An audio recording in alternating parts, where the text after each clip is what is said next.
ಆತ್ಮೀಯ H16 news ಅರ್ಥಾತ್ ಹೇ ಸಿದ್ದರಾಮಗೆ ಸ್ವಾಗತ. ನಾನು ನಿಮ್ಮವ MI ಅಥವಾ ಮಲ್ಲಪ್ಪ ಜೋತವರ್. ಆತ್ಮೀಯರೇ, ಐತಿಹಾಸಿಕ ಅಮೆರಿಕ ಮತ್ತು ಇರಾನ್ ಮಧ್ಯದ ಮಾತುಕತೆ ಮುರಿದು ಬಿತ್ತು ಅಂತೇಳಿ ಸುದ್ದಿಗಳು ಬರ್ತಾ ಇದ್ದಾವೆ.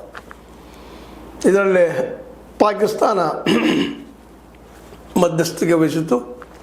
ಆದರೆ ಎರಡೂ ಪಕ್ಷಗಳನ್ನು ಒಲಿಸುವಲ್ಲೇ ವಿಫಲ ಆಯಿತು ಅಂತೇಳಿ ಈ ಸಂದರ್ಭದಲ್ಲಿ ಹೇಳಬೇಕಾಗಿದೆ. ಆದರೆ ಪ್ರಯತ್ನ ಮಾತ್ರ ಸಾಲದಲ್ಲ, ದೊಡ್ಡ ಪ್ರಯತ್ನ. ಆದರೆ ಇಲ್ಲೇ ಒಂದು ದಿಗ್ಗಜ ಅಮೇರಿಕ ತಾ ಹೇಳಿದಂಗೆ ಜಗತ್ತು ನಡಿಬೇಕು, ನಾ ಹೇಳಿದಂಗೆ ಕುಣಿಬೇಕು, ನಾನು ಬೆರಳ ಮೇಲೆ ಆಡಬೇಕು ಅನ್ನುವಂಥದ್ದು. ಇನ್ನೊಂದು ಕಡೆ ಇತ್ತೀಚೆಗೆ ತನ್ನ ಶಕ್ತಿಯನ್ನು ತಲೆಗೆ ಗುರುತು ಮಾಡಿಕೊಂಡಿರುವಂಥ ಇರಾನ್, ಹೊಸ ಇರಾನ್, ನವ ಯುವಕರ ಇರಾನ್, IRGC ಇರಾನ್. ಯಾಕಂದರೆ ಮುಖಂಡರು ಇಲ್ಲ, ಎಲ್ಲ 45-50 ಜನ ಮುಖಂಡರು ಬರ್ಖಾಸ್ತಾಗಿ ಹೋಗಿಬಿಟ್ಟಿದ್ದಾರೆ, ಮ್ಯಾಲಕ್ಕೆ ಹೋಗಿಬಿಟ್ಟಿದ್ದಾರೆ. ಈಗ ಏನಿದ್ರು ಹೊಸ ಯುವಕರು, ಇವರ ಮಧ್ಯದಲ್ಲಿ ನಡೆದಂಥ ಈ ಮಾತುಕತೆ ಒಬ್ಬರದಿಬ್ಬರು ಇರ್ಬೋದು.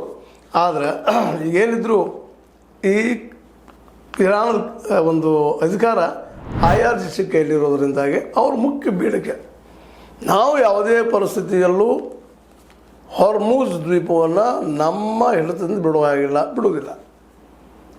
ಎರಡನೇದಾಗಿ ನಮ್ಮ ಇಲ್ಲಿವರೆಗೆ ಹಾನಿಯಾಗಿದ್ದನ್ನು ತುಂಬಬೇಕು, ಜೊತೆಗೆ ನಮ್ಮ ದುಡ್ಡನ್ನು ಫ್ರೀಸ್ ಮಾಡಿದ್ದೀರಿ ಈ ಅರಬ್ ಕಂಟ್ರಿಗಳಲ್ಲೇ, ಇನ್ನುಳಿದ ಕಂಟ್ರಿಗಳಲ್ಲೇ, ಅವುಗಳ ಮೇಲೆ ಫ್ರೀಸ್ ತೆಗಿಬೇಕು ಮತ್ತು ನಮ್ಮ ಸಾರ್ವಭೌಮತ್ವವನ್ನು ಒಪ್ಕೋಬೇಕು. ಎಲ್ಲ ಮುಂತಾದದ್ದು ಅದ್ರ ಮುಖ್ಯವೀಗ ಮಾತುಕತೆಗೆ ಆರಂಭಕ್ಕೆ. ಇದರ ಸುತಾರಾಮ್ ಅಮೇರಿಕ ಒಪ್ಪಲಿಲ್ಲ. ಯಾಕೆ ಒಪ್ಪಲಿಲ್ಲ ಅಮೇರಿಕ?